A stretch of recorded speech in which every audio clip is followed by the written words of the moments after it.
Welcome back. So you know the drill. This is a short for a long. I'm reading from Black Panther Speaks, and it's our beloved Huey P. Newton, and he's answering the question as to whether the black people in the U.S. should have separate states where they're segregated from the rest of the U.S. And I'll read.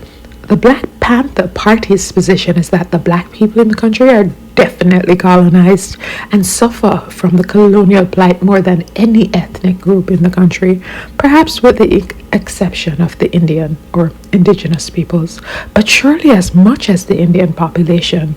We too realize that the American people in general are colonized, and they're colonized simply because they're under a capitalistic society with a small clique of rulers who are the owners of the means of production, in control of decision making.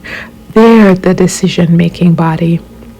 Therefore, that takes the freedom from the American people in general, and they simply work for the enrichment of this ruling class.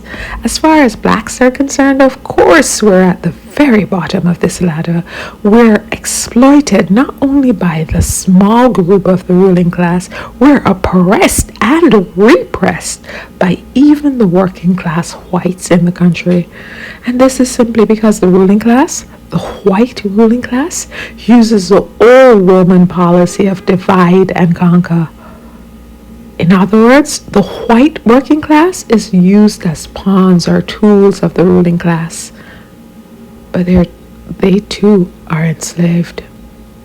So it's with that historical thing of dividing and ruling that the ruling class can effectively and successfully keep the majority of the people in an oppressed position, because they're divided in certain interest groups, even though these interests that the lower class groups carry doesn't necessarily serve as beneficial to them.